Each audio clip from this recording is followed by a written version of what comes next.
You can learn a lot of really great things online. And a lot of things that you didn't want to learn. But in general, the internet and social media can be a great place to explore your interests. Maybe it's fashion, how to beat a video game, new skills on a musical instrument or a craft, or really practical things like how to write a better essay, how to do a math problem, or research for a history assignment. But how can you be sure that the posts you see on social media are accurate? And how does the content that you like and follow impact the next post that you see online? And on top of that, it's also impossible to look at everything that's online, and you don't want to either. But how can you be sure that you are looking at information that is not only true, but also accurate?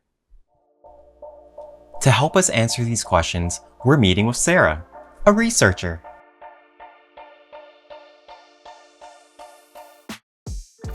Hi, I'm Sarah. To be a good researcher, I have to be good at finding reliable sources of information. Social media and the internet might have complicated that a little, but a lot of the same principles still apply. There are a lot of things that you can do to ensure that you have all the right information to make informed decisions and conclusions while online. I know a lot of times when I'm researching something online, or just like browsing social media, I tend to get a lot of content suggestions for things that I already believe in or agree with. For example, I'm a big fan of a particular brand of cameras, and I get a lot of content suggestions for this brand of cameras. Is it really because it's the best brand of camera? You need to be aware of something called the echo chamber. An echo chamber is any environment where you see only the thoughts and opinions that you already agree with. On social media, this means that your existing views are backed up and reinforced when you continually see posts that agree with your own. Social media companies have been criticized for contributing to the problem of echo chambers by using algorithms to continuously deliver content based on your likes and follows. If a computer program could think, their algorithms would be saying, hey, let's give the people what they want. As you see more and more variations on the same ideas, you may not even realize that you're missing out on other viewpoints and perspectives. At worst, echo chambers and a lack of exposure to diverse viewpoints can lead to something called radicalization. You may start to believe that people who disagree with you aren't just wrong, but they're evil. While it's okay to have your own perspective on things, your opinions are only made stronger by thinking critically and exploring other viewpoints. These are all really good points. I think moving forward, I'll try and look for websites and news outlets that do objective comparisons between camera brands and models instead of just listening to an echo chamber. Even though the echo chamber does make me feel really good about my brand loyalty. Is there anything else that we should be aware of when trying to make informed opinions or decisions online? Yes, of course.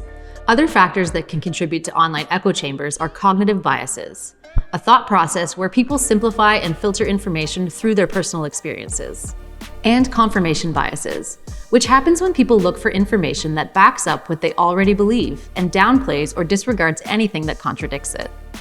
These patterns of thinking are dangerous because they can cause errors in judgment, including irrational interpretations and poor decisions. It's harder to weigh different perspectives fairly when this starts happening. If you're not careful, social media can also play into this. If you follow only those influencers who think and believe exactly as you do, you'll see more and more of the same type of content, with the same opinions and information, whether it's accurate or not. It might start to seem like everyone thinks the same way or likes the same things. If you don't agree, you might feel like you're the odd one out, when in truth, you're just seeing the other side of the story. So how do we make sure that we're getting the full story? There's a lot you can do to make sure you're getting accurate and unbiased information online. You can think critically and be careful about who you choose to follow and listen to. If someone seems extremely passionate about a specific point of view, you can pause and consider other opinions. Plus, social media doesn't have to be your only source of information. Talk to and really listen to other people. Your friends and even your teachers might have other ideas about where you can get information. If you're researching a topic or learning something new, make sure you check multiple sources, including government sites, scholarly articles, and even books and magazines. You can even check in with a friendly librarian or researcher who would be thrilled to help you look up things from accurate sources. If you start seeing opinions that concern you and divisive, polarizing topics online, you can and should check in with your family and other adults that you trust. Get multiple opinions from multiple sources. Remember, your opinions don't have to be set in stone. Be open to learning from all the sources that are available to you. I think we all learned a lot today. We really need to think carefully and critically about the information that we see online and consider that there's always multiple perspectives to every story. So I guess for me, I could be a little bit less of a fanboy about my cameras. But there is one thing that I think is objectively and fundamentally true with no other correct opinions out there. And it's that everyone should do their best to stay cyber safe.